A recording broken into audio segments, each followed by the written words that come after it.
Tweedledum and Tweedledee tonight. Lukey Millwood, how are you, mate? G'day, everyone. G'day, RT, mate. As always, I absolutely love being a part of these things. Opportunity for all of our wider audience, current clients and future clients to jump in and ask us any unvetted questions that they sort of have burning in the back of their brain about anything that's going on in the contemporary market right now. Yeah, I mean, it's a true story. I remember about 5 or 6 weeks or so ago when the lovely Trish and Rog that you've now coached and they've now accepted into our long-term coaching program, Trish sort of popped up and she's now coming up as like everyone else now is in the chat room. I'm like, I don't remember speaking to Trish before. She found us and then basically jumped on one of these sessions, booked the connection call, and now bang, she's like a proper client. So it is a great opportunity to meet people for the first time. Hey, it really is. It really is, ladies and gents. I will apologise up front. We were struggling through some internet connection issues on my end. So I apologise if Robbie has to take over because my internet drops out. I'm sorry. Mate, you're coming through Lima Charlie now. Whatever you did, I was having a bit of a joke to everyone. Franny, I'm like, Luke, tell Franny to jump off those dodgy websites. It's live Q&A night. She's like, Franny, put it away.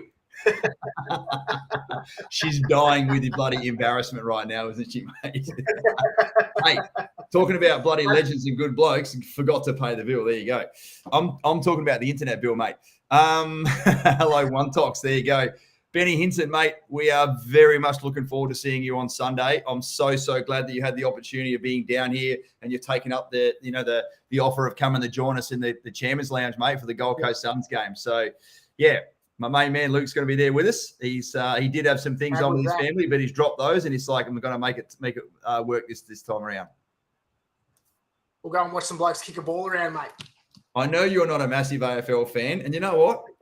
When you've had a proper 3-course sit-down meal for 2 hours, unlimited drinks before the ball's even bounced, it's just about jawing off and having a good time with your mates. I come home and watch the game the next day, so I know what actually happened. Sport's the winner of the day, mate. Indeed. And I'm looking forward to sharing with our, with all of those on the Axon Live tonight. What's been happening in the office, what we've been doing, both you and I, and the rest of the team have been doing, because we've had a lot going on, and particularly in the marketing space. I'm really excited about sharing what's been going on in the marketing space for our team as well. And of course, we might, as always, talk about a little bit of property on the side. Indeed, mate, absolutely. So Benny Hinton's got there. 80 Evans is coming. Tony, I had an opportunity for one of your young captains reached out to us, Lindsay, and I'm going to have a chat with him next week, mate. So thank you so much for putting in. He's obviously must have seen the look on your face when you and Helen are bloody kicking ass there in your own property portfolio, and he's like, "Hey, boss, what are you doing over there?" And you've mentioned us, and bang, he's reached out to us. So I'm going to have a connection call with him next week. So public thank you for that, mate. It's really. We understand that your reputation goes on the line when you want to be able to pass on, a recommendation or referral to someone else, which is really cool. Geez, they're coming in tonight, Luke. Look at this. Mickey Gallen is in the house. Jen Gaylor, Benny Hinton, can't wait. It'll be a ripper. Dave Clark, how are you, my man? Great to see you. Paul Cooney, dog, mate, you finally made one live. How good. Hopefully you got to see a couple of photos that Fran sent through, and I was actually there when she took those photos for your property out there in the Western Growth Corridor last week. Patina Ryan's in the house. Robbie Johnson, g'day, mate. And then even there you go, Franny's saying g'day as well. Mate, you're absolutely right. Even though we do these every couple of weeks, I feel like it was like 3 days ago we did one, and it's like we've jam-packed so much into it. That's how fast sort of time's flying right now. I just remember speaking to you today about a few things. Oh, there you go. Geez, Noah's muddy made us extra large now. I need to sit back a little bit. What are some of the key things and themes and challenges and wins and like stuff like straight off the top of your head that you sort of feel that are coming through right now? Like pretty much the biggest thing for me, like it's the elephant in the room at the moment is borrowing capacity. So for me, it's we've had a very strong and rich borrowing capacity environment for such a long time now with year after year after year after year of lowering interest rates while the RBA is pulling that lever to speed up the economy, as they do with their archaic system. We've had that year in, year out for a record number of years. And of course, we hit record low interest rates. As we all know, coming out the back end of COVID, well, what happened? Everybody started spending all those hard-earned dollars that they had saved up. and the economy has gone like a bloody freight train. So what are the RBA, of course, and the government going to employ them to do is to balance out that interest rate so that they can balance out that inflation rate so they can sit that at around the historical 2 to 3%, which of course is the target inflation rate for any year. What that has subsequently done, of course, as the second and third order effect, or actually the intended effect, is it's removed or lowered people's borrowing capacity. It makes borrowing money more expensive for people, right? So therefore lowering people's capacity to borrow as much. What does that mean for our punters, our clients, for potential clients coming through the door? It means that you have to be in a... Mind you. All of us, everybody. Yeah. Everybody, including myself, including myself. Everyone. None of us, even if you're the best property coach in the world, you're not sort of hidden away from interest rate rises. I promise you that. I'm looking at one. Which one, mate? I'm not sure. Yeah. No. So really, it's all about there's not as much disposable income in the market. Hey. Exactly. So people don't have as much disposable income. They reduce that, which means your borrowing capacity is less because the banks are saying they're making the assessment to say that you have to pay more on your home loan every month. Okay. So what does that result for our clients? That results in a lowering of our purchasing power or our capacity to be able to borrow, therefore lowering the price point that we can enter the market into. So it becomes even more important for us to have a plan and a strategy in place so we can absolutely target that best property, the best price property in the best location to get that result over the coming years. Yeah, 100%. That's the biggest thing for me, mate, is the elephant in the room. And one of those things that we're seeing come through now as a bit of a trend is the old salary sacrifice car. Tell you what, mate. You've got you and your missus, and you're not at least at the rank of captain, and your missus is not working, and you've got a kid in a salary sacrifice car. The likelihood of you buying a property anytime soon, unless you got like 300 grand in the bank, is very, very low. The banks are just, hate's not the right word. Having a salary sacrifice car in your portfolio to pay a little bit extra tax, got to bring my fingers in fucking closer now because I'm so much closer, to pay a little bit extra tax is really, really hurting one's borrowing capacity. So what we're seeing with the conversations with Deb, Luke, I feel so anyway, is people have either going to have the car and no house, or they fuck the car off. That's a technical term for pay off, or just cancel the salary sacrifice, and then they can have a house. Like it's that close to the line right now from all the overall dynamics that you just explained there about what's going on in interest rates. The real-time thing is, it's almost like you want to grow a family or have a house. Do you want to have a salary sacrifice car or have an investment property? Like, was that some of the trends you're seeing? It is, mate. The options, unfortunately, as a result of that and the result of those mechanisms being put in place and those intended effects, we're seeing those options come off the table. Whereas for a long time, it almost didn't matter if you had a novated lease or a salary sacrifice car because borrowing capacities were so strong. Now that we're coming down and we're getting so close to the wire, as you said, unless you start, your avatar is that captain or higher with that income with a partner who's working and maybe less than one child, the options just aren't there anymore. It's at that time now where we have to give that objective advice as coaches as to it has to be one or the other. And you have to time it in a way that suits you as a family, right? Yep. Robbie and I can't tell you what to do with your family. We can't tell you to have kids or not have kids. We can't tell you to go and get a salary sacrifice vehicle or not. What we can do and will do, though, is tell you the impacts of those decisions so you can make an informed decision along the way. Yeah, very true. And whilst I'm here, let me just say, some clients that took a property off the market, so two clients, two separate clients. One was 6 months ago. One was almost a year ago. Very unfortunately, both of them have decided to go get a salary sacrifice car in the meantime. We're approaching finance approval. So even so, they had a really strong borrowing capacity 6 months ago and even a year ago. That borrowing capacity is obviously tightened a little bit now as we've got closer. But now they've introduced the inclusion of a salary sacrifice car with no reference to come back to us to ask what the impact might be, disappointingly so. They're not going to get their finance approved. One of them's going to walk away from 120 grand of capital growth, and the other one's probably 55 or 60. Like, I'm just fucking sad. Like, it's sad. I'm not sitting here going, look at these idiots. I'm sitting here going, fuck, I wish I had reached out to someone first to go. And like, I guess it's Luke, you pointed out well before, a year ago and beyond, it didn't really matter if you had a car. It was just something else on the balance sheet. Interest rates were so low, the finance is going to fly through anyway. Now it's almost like fucking other arm. Whoop, it's a big fucking red flag that goes up to say, hey, we've now got a car on the balance sheet. Is this going to impact my ability to have an asset which is going to, impact my future self or not? Yeah.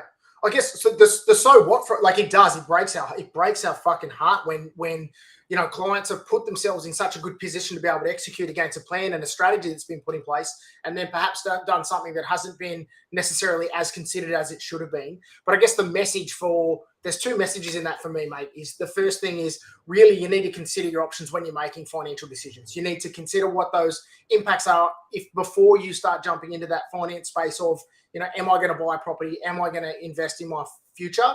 I need to make those decisions and get that information so I can make informed decisions. The second takeaway from that is if you are already inside the Axon wire and if you have already got a plan and a strategy and clarity in place, don't fog that fucking clarity by going and doing something without coming and speaking to us first.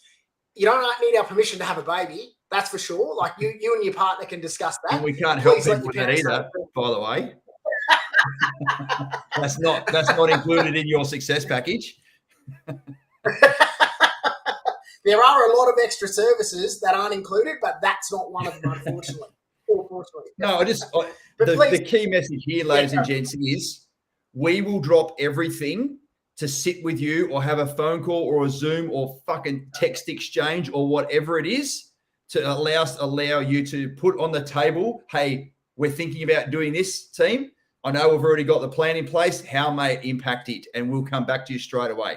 We're not providing financial advice. We're not your accountant. We're not your financial planner or your solicitor. We're just people on your team that are like, hey, we've got a plan in place. Those other key advisors have now given you what the overall parameters of that. If you do go ahead and do something, just please be wary of X, Y, and Z. Luke, you've said it really, really wonderfully already. Have the right information so you can make that proper informed decision. So use and abuse us nicely, team, and we will drop everything for you. So I guess it does disappoint me when people just go and do shit and we haven't been part of the decision cycle that you're already involved in now. Yeah, Paul Cooney, you are right there, mate. If we can just bring that up from Paul Cooney, you are absolutely right there, buddy. And, whilst Robbie and I aren't financial advisors around superannuation, you are right that you can change that immediately. What we're referring to moreover, though, is salary sacrifice vehicles. So you can, your superannuation is your input to that. It's not actually an obligation, whilst it will be looked at as so with the banks if you maintain through that finance period. But with a salary sacrifice car, you are in and you have an obligation. You are contracted in to make those repayments. And yes. So for us, it's that side of the house with salary sacrifice, mate. Yeah, 100%. Thank you so much, Doc, for bringing that up. Noah, can you please bring up the comment from Jen, Gaylor, and Steve, please? Hello, Steve, if you're listening, mate. I can only assume you are there whilst you've got your secretary, Jen, typing on the keyboard for you. And Luke, this is also, I would say, a couple of how many times has Adelaide come up in the last couple of weeks as well for different reasons and different circumstances, and certainly it was something I wanted to bring up tonight anyway. We don't normally have an agenda with this, but I'm like, fuck, there's some key things that are going on that are reoccurring. Why wouldn't we actually let's us put them on the table whilst we're answering everyone else's questions here tonight as well.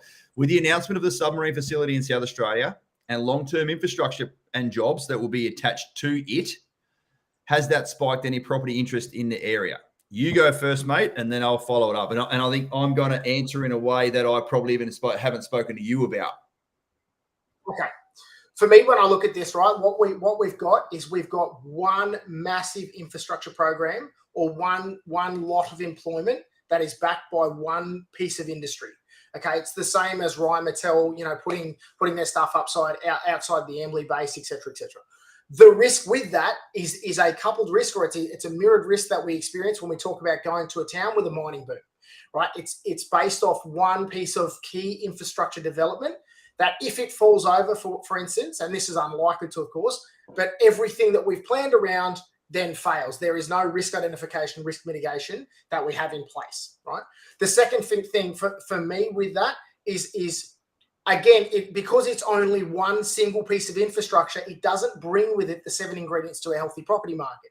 It doesn't necessarily have, coupled with that development, education. It doesn't necessarily have retail coupled with it, transport nodes and infrastructure. It doesn't necessarily have future iterations of infrastructure that are going to go to support a community that can live, work, and play in that, where they choose to invest or to live. That for me, RT, is the big thing. It's one piece of infrastructure. All right. And whilst it is large, yep, you're right, mate. I think we've got a little bit of a lag. Whilst it is large, like it's a large commitment from government, okay, it's a very niche commitment from government. So it's not necessarily coming with all of those facets. Bear with me for a sec, team. I'm just doing some sums. Righto. So, yes, and yes. Even when one brigade, a whole fucking brigade of soldiers that have all got secure jobs and decent incomes and very low cost of living could not rescue and has not rescued since the Darwin housing market, nor has it happened in Townsville. Two very very well-renowned garrison cities, all right? So there's 5,000, 6,000, 7,000 people with all the hangers-oners in a brigade, however many it might be, plus the families and the wives and husbands that go get jobs in the local area, etc. So it is a big boost to the economy, but not even that changes it. So I just looked it up then. So the population of Adelaide is 1.036 million. Let's just say there's all these jobs and the associated, even the chick that drives the fat truck.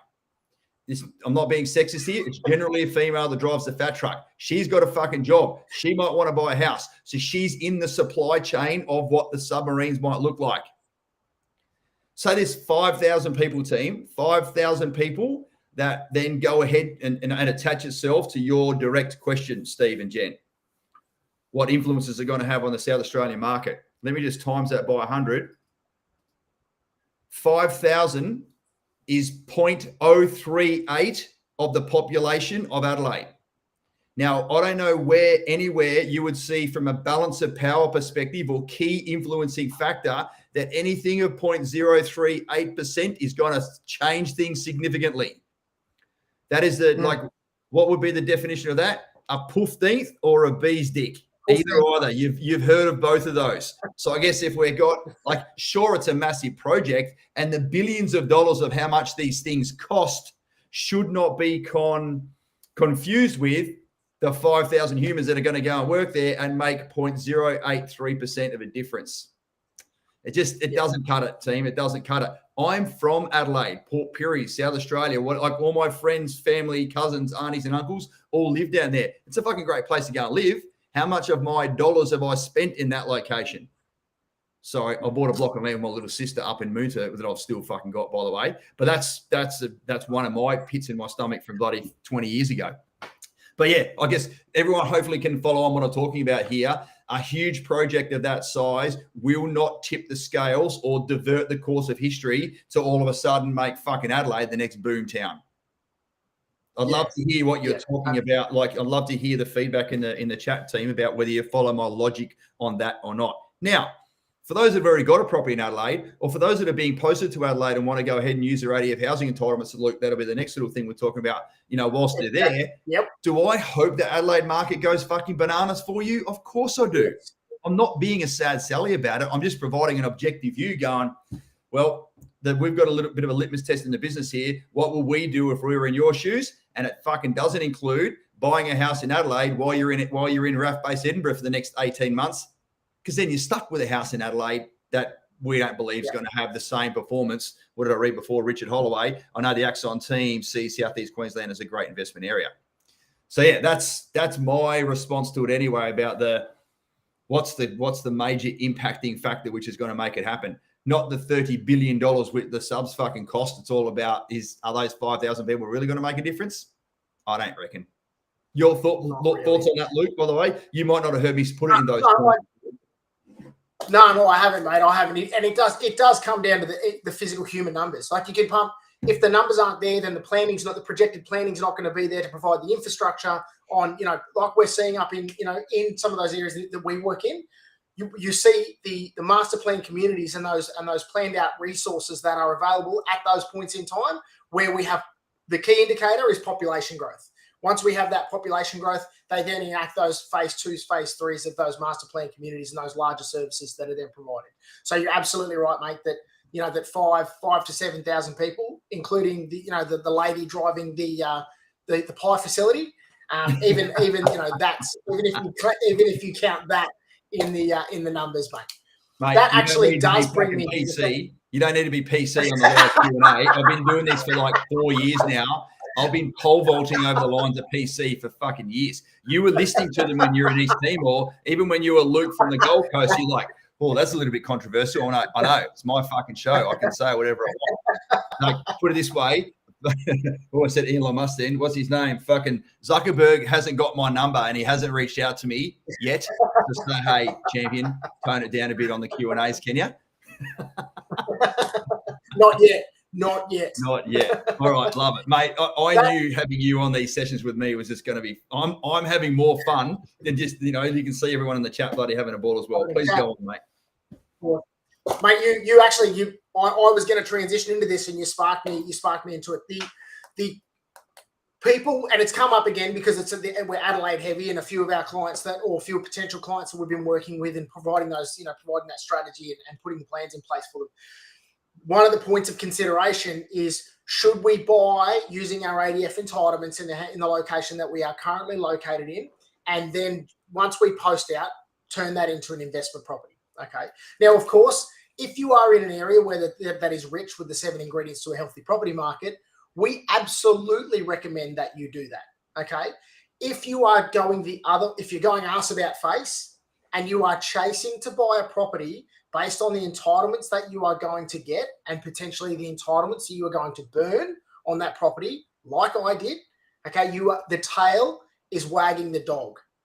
Okay, we don't want the tail to wag the dog in the sense that we chase and chase and chase a property to buy so we can have a property, because do we want 10 shit performing properties, or do we want 3 or 4 amazing performing properties that we've planned out and executed against, not based on the fact that we're going to get 15, 20, 30 grand in our pocket, based on the fact that we are going to make $100, $200, $300,000 over the life of that property? Yeah. Well, here's the thing, mate. If you're chasing your $11,000 HPAS, chasing your 10 grand first homeowners grant, putting your DOHAS loan in place, getting some stamp duty concessions, et cetera, when you're doing the owner occupier thing, I've got no dramas with that strategy. But then when you do move out of that property, because you're in the rock and roll of the posting cycle, you know, service before self, right? You're going to have to be posted somewhere else, and then you're stuck with that property. Or you got to go through and sell it, and then you're on the buy-sell sequence, and that's not fucking fun. Let me tell you, buying and selling real estate is not fun at all. It's not a hands-off process. It's a very hands-on process. You're like, oh, but I can use my HEPSI, and I can get my stamp duty and my commission fees and everything reimbursed. I'm like, no worries, but you'll fucking burn a few bits of emotional capital in the process of doing it. So, you know, just buying and selling real estate, take it from me, is not fun. So, yeah, I guess it's just, but, you know, you and I have had conversations with people over this year, let's call it, not necessarily just the last couple of weeks, whereby we've put logic and reasoning and tried to paint a picture of what's likely going to occur. And they're like, no worries, boys, but we're going to go buy a house in Adelaide as well. Anyway, I'm like, I fucking wish you all the best. I probably don't say fucking at that stage. Like, I really wish you all the best.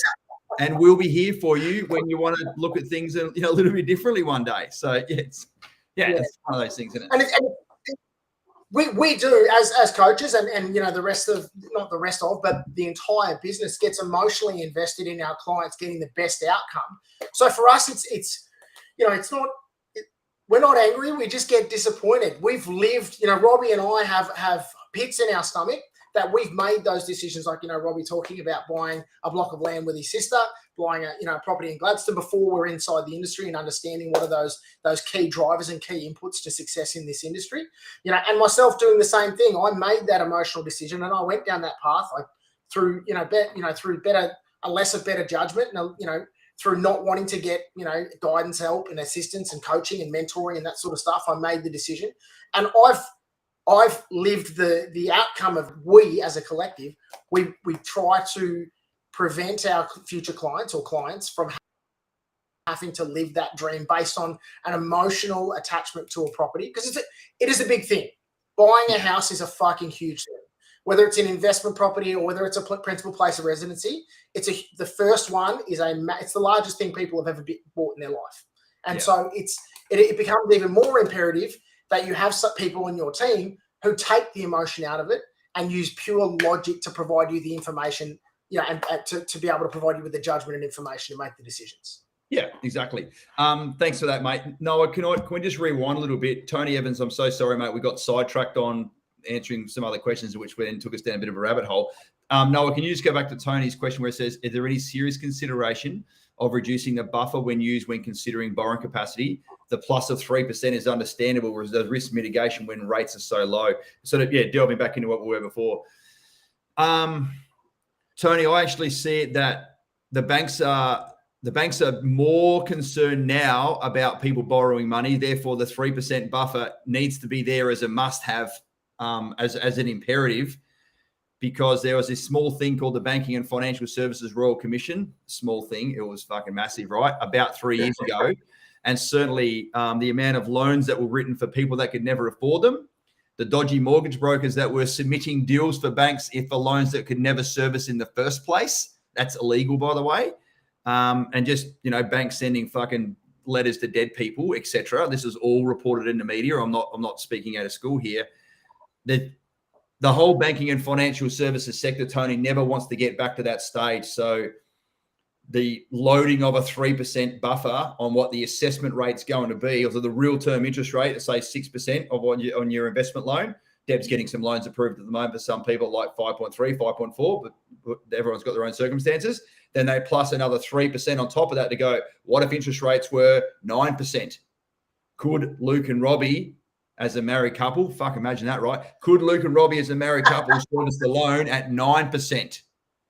So, it is actually, whilst it limits the amount of people that can use our services, I know the people that can use our services are almost fucking bulletproof, which makes me feel better. Like, I would rather help X amount of people and know that we're doing the right thing with Deb and Jace's and Shay's involvement, like all your key advisors, solicitor, mortgage broker, financial planner, and then not help as many people as opposed to shoehorning people into a property where they probably should never buy in the first place. So that's just my view on that, Tony. And it's maybe one day, mate, I could find myself as the head of APRA, which is the Australian Prudential Regulatory Authority. They're the ones that instigate that's almost provide a directive, mate, to the banks to be able to implement this 3% buffer rate. It's not the RBA, it's APRA. So they're the ones that do it. So I'm not there yet, buddy, but thank you for maybe giving me a bit of a visionary that one day when I am, I can scrap the 3%. We'll see how we go. We're working on it. Who else? There's another question down here. Richard Holloway. Noah, can you bring Richard's one up here as well? Have you considered the value of investing in Melbourne? Luke, you can talk about this. Investing in, because you've got a property in Melbourne, in particular the Mornington. I do. Go ahead. Let's talk about, and I guess as a bottom line up front, for those that have watched the Axon sort of pillar of the business and the training videos, when we're doing the whip around the country, we actually locate or indicate Melbourne as one of the areas that we do think is a very good investment location. It's got its pros and cons, and Luke is going to go through that now. We absolutely do. So I had this discussion just last night around potential options for one of our clients, a lovely couple, and we were discussing the pros and cons of looking at the Melbourne market as a first option for their first property. Now, I will prefix this with the next property that I buy and the next property that Robbie buys isn't going to be the next property that anybody on this, or is unlikely to be the next property that anyone else on this, on this call, on this chat will sort of purchase either. And the reason is because everybody has their own personal circumstances that need to be taken into consideration when we're planning this, planning out every individual's case. Okay, so Melbourne. Some of the strong positives in Melbourne is it has a historical, very strong capital growth. So long-term capital growth is very strong. And that's one of the planning considerations that we take into account when we're targeting specific areas in Melbourne. Of course, we need to be focused on those areas that have the 7 ingredients to a healthy property market. You'll always hear me talk about that as a pillar of the areas that we target. But we need to target those areas that have transport, infrastructure, retail, education, medical, etc., etc. We need to have that. that in those areas. Right. The negatives or the challenges that come around, the Melbourne market is the average house price or average median price to get in on down in Melbourne is higher. So that value for money is not necessarily there depending on somebody's personal circumstance. The other significant consideration that we take into account is cash flow. So the rental yields historically down in Melbourne are not as strong. So for instance, my property down in Melbourne is currently probably worth somewhere in the vicinity of 730,000, and I'm getting about $410 a week rent. So that's standard upfront information about my personal circumstance. That same value property up here in Southeast Queensland, of course, we would be looking around something, over the 600 mark. So around the 600, 650. Yeah. So that for me, Melbourne has its absolute strengths, and it does, and we certainly don't shy away from working in Melbourne, of course, and taking clients to Melbourne if it suits their circumstance. Okay, but for us, it all comes down to cash flow for that individual's portfolio. But certainly, if you've got to live in the property and it doesn't matter about cash flow, you're there from a lifestyle perspective. Fucking go your hardest, which is amazing. Especially the Mornington Peninsula, Richard, that you specify, that's down around HMAS Cerberus. Fucking go your hardest, mate. Go down that whole southeast corner of Melbourne is a cracking spot. But bring your checkbook. It's probably going to start with a 7 or an 8 for a decent house on a decent block. You know what I mean? So it's just one of those things. And it is, and thank you for picking that up, RT. That's the very stark difference between somebody who buys a property as an investment mindset and somebody who's buying a property as an owner-occupier or moving into your own principal place of residency. It's that separation between, using your head and your calculator from an investment strategy or using your heart and your wallet from an owner-occupier where, the value of the property itself is a vanity project. If you're living in it, if it's your home, as long as it has the pink taps and green splashbacks that we want, then we're all happy with that. You always use the pink taps and green splashbacks. Green splashbacks I'm not too bad about, but fuck, mate, I'm in the wrong house and I've knocked on the wrong door if I'm visiting someone with pink taps. It's to highlight the lunacy of being emotionally attached to something. Lunacy, exactly. I love it. All right, let's go through a couple of these. Jen Garter says, indeed, there's only a training facility spoken about so far. This is back to the whole naval thing. Had not heard much about whether there was anything else going on in the area to go with it. Wondered if perhaps the inside knowledge had heard of more going in. Rest assured, Steve and Jen, my head is in this. Our head is in this. The collective brains power of Axon's head is in this. When I'm talking about the overall market everywhere, we're into it all the time, mate. Benny Hinton, such a great point. When you compare a submarine dock that will be going on for over a decade, probably even longer, mate, to an area, it's probably a decade before they even start working there, to be fair. They've got to train everyone first, to an area seeing tourism and sporting facility investments for the Olympics in Southeast Queensland, isn't enough to guarantee a boom. You are spot on. Thank you, Amanda. I've been pole vaulting over lines of inappropriateness my whole life.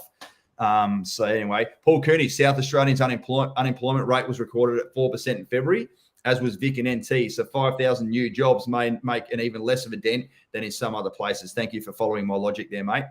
That's where I'm posted, and that's the price range. Yeah, so Richard, you've got it there, mate. So Luke, unless you tell me different, and Richard, apologies, mate, are you tracking Richard's inside our wire already? I'm not. I apologise if it skipped my mind. We're pretty good with names because we literally go through it 3 times a week. We do. Please, mate, if you haven't reached out yet, please reach out, buddy. And in fact, what I'll do, if we've got your contact details, I'll reach out to you. If not, mate, please reach out and give us a holler, and we'll have a chat about your personal circumstances, mate. We'll go from there. Yeah, good stuff. Look at that. My mum's in the house. I better stop fucking swearing. Sorry about that, team. Like, the fun is just stopped now. No, my mum gives me bloody absolute license to be myself, which is bloody awesome. Mate, we've covered a bunch of stuff: salary sacrifice, cars, short-term planning, like getting a house in Adelaide, but it's not probably going to help your long-term needs. I love your analogy about the tail wagging the dog. Like, don't get me wrong, it's our job as your property coaches team is to put a strategy together whereby we can squeeze every fucking dollar that you're entitled to from the Defence Force and the government. It brings no greater pleasure to us. But that squeezing of the juice better be worth it, because it should not come at the detriment to what your financial future looks like. Like, here's the thing, like, if you want to, from an Axon's perspective, a mindset, head and heart, you want to focus on more on how to make more money than not miss out on something. People are like, oh, I don't want to miss out on my HPAS. I've got to take care of it straight away. Actually, that's something that's a great connection call I had with a wonderful couple over in Perth that have booked a coaching call with us. They thought, after watching the training series, and my bad, it wasn't highlighted enough during that session, that they thought the first property they buy with a possible posting to Adelaide for her after a stint in Perth is that if they didn't use their entitlements on their first property, they somehow vanished. Now you see me, now you don't. So it was really. I felt the size and the feelings of relief coming through them. We're like, we thought we just like, we're getting posted to Adelaide, like it's probably better than Perth. Well, it's closer to the eastern seaboard than Perth. So it's got its pros and cons. I love going to both areas, by the way. Again, we're here just being bloody unashamedly talking about creating wealth for yourselves. But yeah, when I said to them that you don't have to use your entitlements on your very first house, you literally just put them back up on the shelf and you can access them when it is the right time and place. It's like, all right, now let's talk about buying an investment property somewhere else. So, it's a really important part of the overall strategy team, is that go ahead and get all the money that you're entitled to. I don't want you to miss out on anything, but do not allow the tail to wag the dog. And mate, one of those entitlements that are rarely considered or rarely thought about is actually the entitlement of a married quarter or the entitlement of RA, right? Even though I wanted to kick the bloke in the shins that worked for DHA every time he came around the house. I thought you were talking about coaching. I was like, look, that's not in the coach's handbook, mate. Sorry, go ahead. Even though they can be frustrating and infuriating, and whilst you're in and you think that it is actually one of the most unspoken about entitlements that you have in defence. Like, it is tens of thousands of dollars difference between living in your own property and paying off a mortgage, and taking it, and the opposite of that is taking advantage of those entitlements, being in RA or being in a married quarter and paying a significantly reduced market rent. So when you're talking about chasing something or missing out on something, you need that perspective or that that objective opinion to be able to provide that perspective for you when you're making those decisions. So fucking true, mate. With what did I wrote down here? I literally wrote something today. Buying own home versus married quarter and RA, update numbers. Doe has loan cash flow. I literally made a note today about what you just said then. I didn't ask you to do that, but I'm like, you're inside my OODA loop. With interest rates that have gone up so much and the Doe has subsidy that's gone up so much, we as a firm team now owe you, the listeners and watchers, some revised clarity on that little case study that we talk about. Like, should you buy your own home and therefore take care of the insurance, take care of the rates, take care of the maintenance, take care of the upkeep, including the principal and interest components on your on your own home?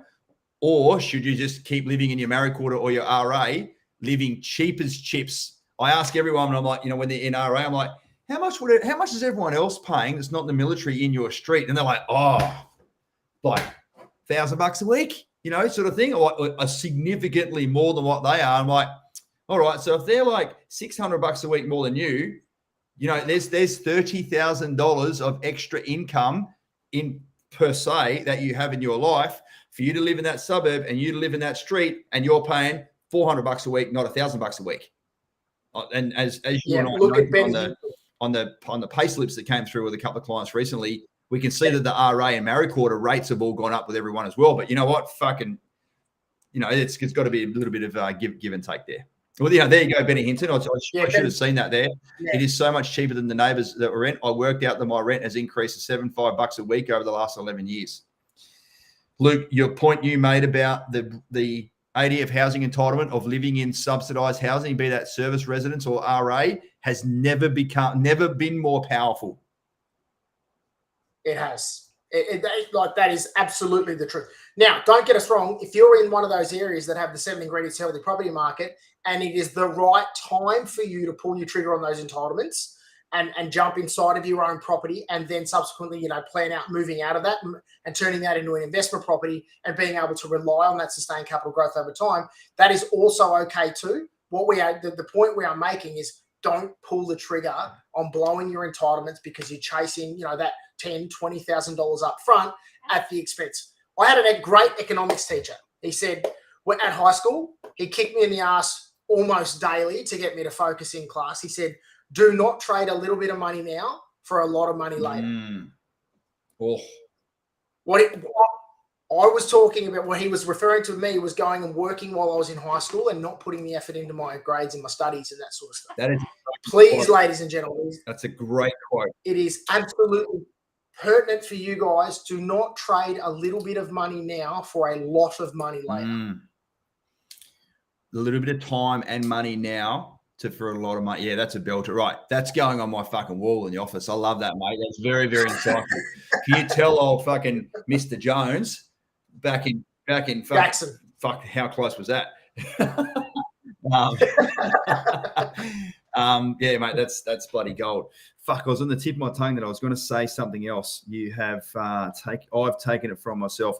What were we talking about before? Just give me a second here, team. We're talking about rents. What I was going to put forward is, I want to.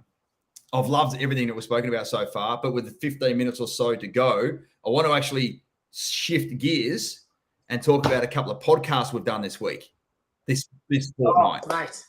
You and I. So I promised everyone, team, that this weapon of a human being was going to come. Like, I'm pointing at him, not me. Oh, this weapon of a human being was going to come and join me in the podcast studio.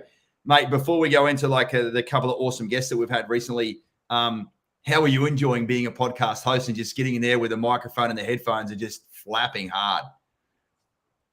Mate, I honestly thought, and most people won't believe this, but I thought I was going to be nervous. I thought I was going to be uncomfortable and nervous. It's one thing being on one side of the camera where you're being you're just talking about yourself, okay? And that's a very easy, you can't get that wrong. You can make a fool of yourself, but you can't necessarily get your story wrong as you go. Jumping on the other side, though, it's as you all know, it's unscripted. It's we go in there and we allow people just to tell their story and about express who they are and talk about those things that are important to them.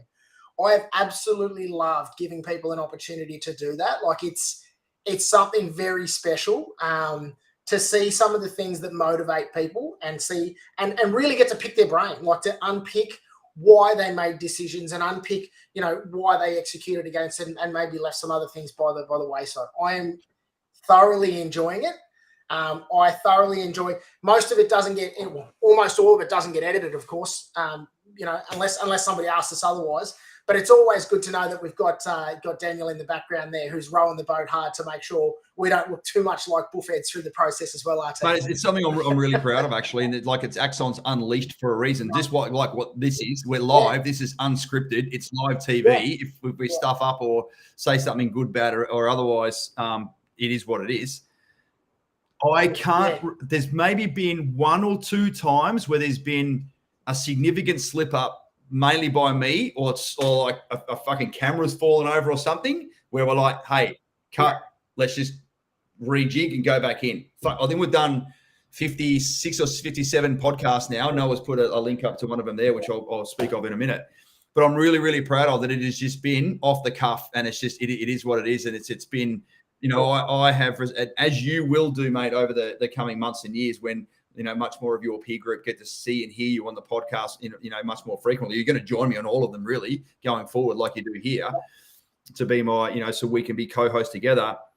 People love the feedback. Like people love listening to the podcast, and it's a really surreal experience when you see someone and they're like, "Oh, I love that story you spoke about X, Y, and Z." You're like, "I don't remember telling you that." They're like, "No, I heard it from the podcast." It's a very, very weird feeling that people know things about you that you did not pass on to them firsthand. It is. Yeah, it is. I've had that experience twice already. And it is a very surreal experience, but also one that I'm very humbled by. People, take the time out of their day to let jaw off and because it's not necessarily directly investing in their future in terms of, sitting down and listening to what we're speaking about tonight, provides a direct exchange of value. This is people going out of their way because they want to hear what we have to say, and they want to hear what our guests have to say, about their life and their journey, which is a very humbling experience. Yeah. So during the week or last week, we interviewed Simo, and we sort of everyone's listened. A lot of people have listened to Dave Simpson's Sabi story. That was I think maybe one of the last episodes of season 1, when we're sort of talking about the establishment of Axon, and obviously we brought Dave in as one of our key team members and leaders, and then he told his whole Sabi story. But we went right back to grassroots. We were like, right, where'd you grow up? What was like tell everyone about the soul, tell everyone about your fabric, tell everyone about why you joined the military. And then we glossed over the Afghan stuff because that's been documented in many other areas. So it was, and I've loved it and even when I interviewed you, when you were doing the same thing for me, I've learned something about every one of our team every single time I've jumped on. Even Damo, I've done. A friend of mine said it was like the TV show, This Is Your Life. It pretty much is. Especially when, Damo, you were telling us you got fucking kidnapped, mate, as a bloody teenager in Sydney. Mate, the highlight for me.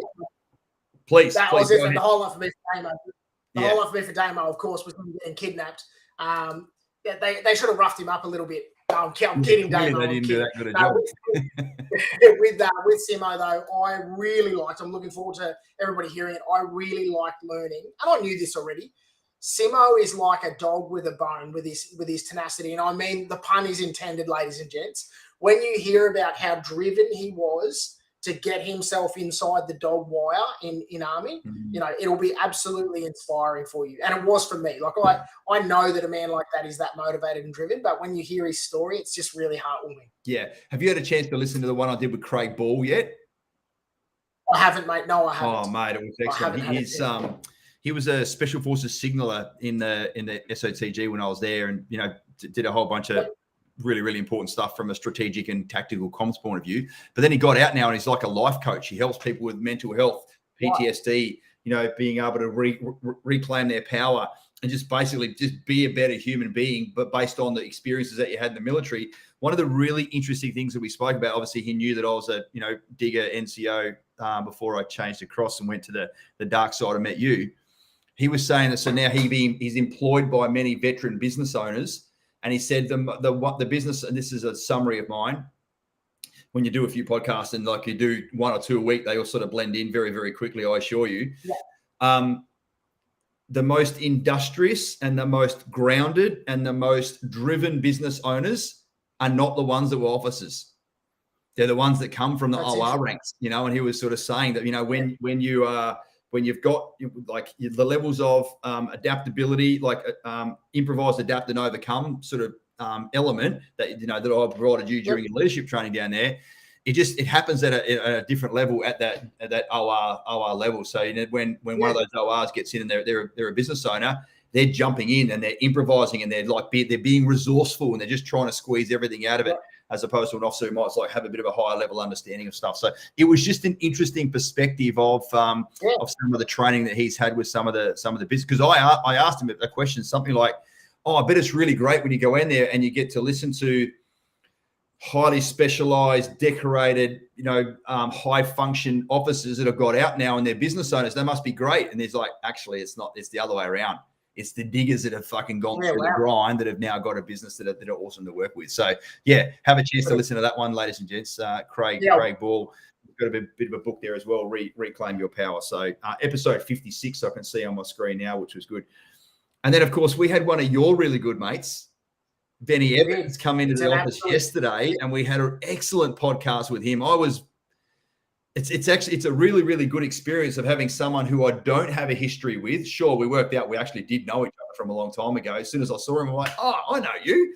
But mate, how was that having one of your really good mates in there, with your Axon shirt on and doing a podcast? The reason I said before about giving someone the opportunity to share their story and share what motivates them, the time with Benny Evans was fresh in my mind, mate, about giving him that opportunity and the platform to him to be able to have a chat. Because as he said, it's his first podcast. Like he popped his cherry on the podcast with us, which was amazing. And so, he is. I am not surprised by the type. I know the type of person that he is, and that's why I'm friends with him. But I can't wait for our audience to listen to the podcast with Benny Evans and just hear the type of human that he is and why he made the decisions that he made to join and serve. And then those decisions that see him through his life and to his current career choice as well. Like that for me, like it's, one of those heartwarming things that I'm really looking forward to everybody having a chance to listen to. Yeah, it's Benny Evans. Ladies and gents, I'd love to know in the chat, just quickly, if you don't mind, just sort of give us an indication. What are the themes or what are the topics? What parts of the podcast are you guys enjoying the most, please? I'd love to know. And the reason why, Luke, you and I have got 2 more podcasts next week. So we're rolling them out thick and fast, ladies and gents. Like it took us a little while to get some tractions but I wouldn't be surprised if we do 60 or 70 podcasts this year. If we're doing two a week, that's not hard, but like we will go on a break every now and then, I suppose. We got one of your other really good mates who, again, I know from sort of Duntrue, Maz, coming in next week on Thursday, and he's got his own amazing story, of which we shall save until then. He is one of the most inspiring humans that I've ever met.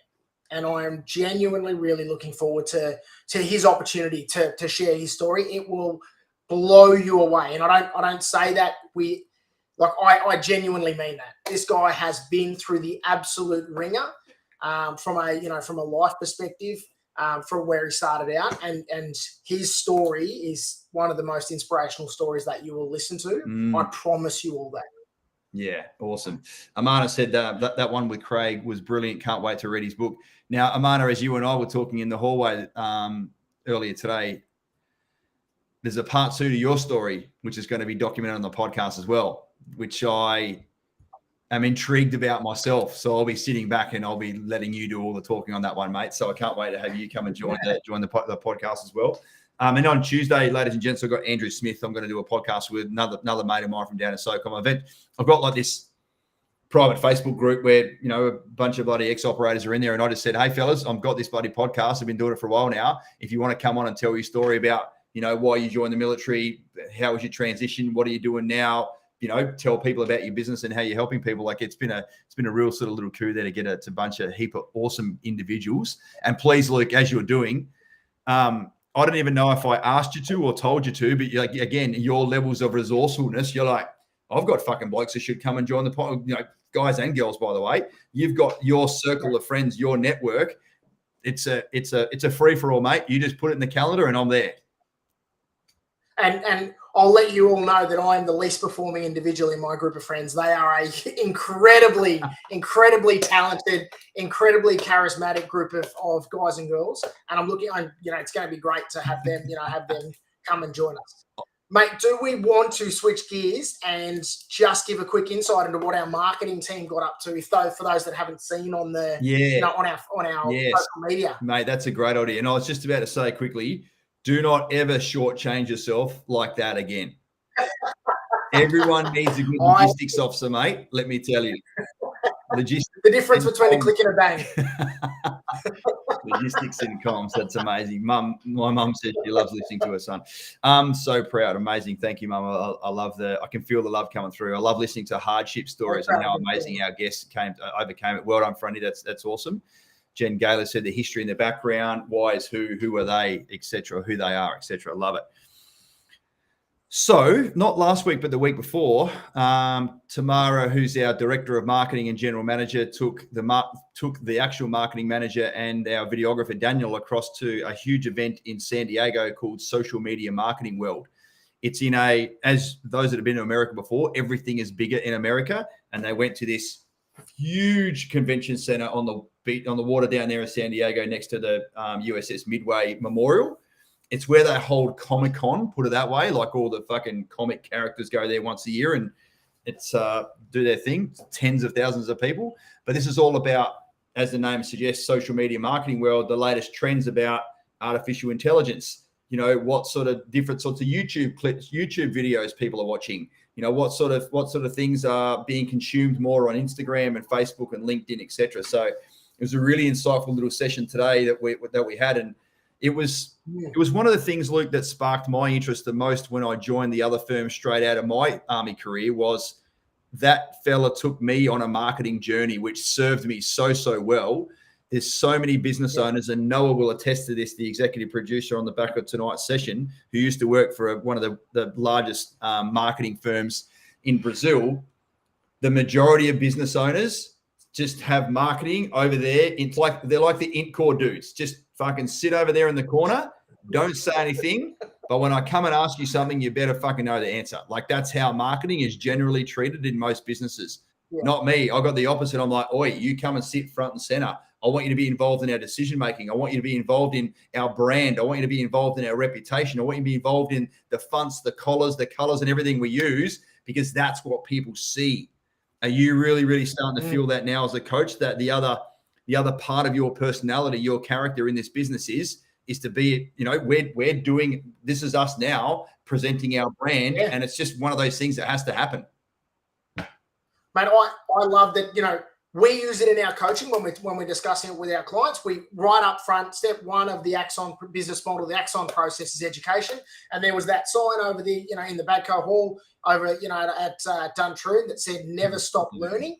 Coming into the business, you know, we walk the walk, and so we're not just talking the talk, you know, sending our marketing team over to the world premiere in marketing to understand how it is that we can better get our message across, you know, and reach our clients and communicate with you guys, you know, to be frank and honest up front as well, is how do we communicate better with you? And our marketers, you know, they are becoming the experts in their field to be able to provide, you know, guys, you know, rock apes like myself, RT, in the marketing world. But it's been as you know, and as most of our audience know, there is the way you communicate in defense, whilst there's some strong lessons that you learn out of that, it is very, very, very different in the methodologies and sort of approaches that you take when you're communicating to the wider audience and to the wider world. So it's still a steep learning curve for me. And it's one of those things, never stop learning. I want to be better at it every single day that I go to work. Yeah. And it's just so amazing to have such a motivated team of marketeers, if I can call them that. Indeed. To have them on our side to be able to, you know, sort of test and adjust and tap us left and tap us right and provide us with amazing insight and ideas and concepts and, you know, ways forward for us to be able to do better, be better. Yeah, it's one of the very unique, you know, parts of our business. We've got a whole marketing team, Noah, the manager and the strategist, alongside Tammy, Daniel, the videographer, who does all the AV stuff for the podcasting as well. And then we've got the amazing Kieran, aka KC, that, you know, does all the graphic design and content creation and statics posts. He helps me with the success stories, et cetera, et cetera. So, you know, there's a real depth there, and just sort of some of the really cool world's best practice trends that are out there at the moment that we're going to quickly see. Like, just watch this space, ladies and gents. You summed it up perfectly, Luke. I'm a fucking rock ape as well. And like these turds need a lot of polishing. And thankfully, due to some really smart tools that our teams now have brought back and they're going to implement, going forward, ladies and gents, you should have a more enjoyable experience when you're watching us talk about stuff. I don't know how well Noah's going to be able to polish these turds, mate, but she can certainly throw glitter at us. Yeah, that's the one, mate. I love it. You know what? On that note, let's say goodbye. We've come up to the 1 hour mark. Thank you so much, ladies and gents, for joining us tonight. You know, there's been a heap of awesome questions that have come through. I hope you're loving the sort of the no fear and no bullshit approach that we provide to what your questions are. We're not here trying to be know-it-alls. We're trying to provide that voice of reason to you so you can basically ground truth everything. So, Luke, another amazing job. We'll just sort of stay on for a couple of minutes after this. So, Noah, that's it. It's come to 19:30 now. Wrap it all up. Thank you so much, ladies and gents. Let me just double-check my calendar whilst I'm here. Fast forward 2 weeks. Wednesday, the 12th of April. Same bat time, same bat place. We'll be here. Please note, team, daylight savings finishes at the end of this week. So if you're watching us now and it's now 8:30 down in New South Wales, make sure you sort of, you jump on an hour early, because in Queensland here, because the curtains fade and the fucking cows don't know what time they're getting milked, we don't have daylight savings. So we'll be here at the same time. Love yous all. See you next fortnight.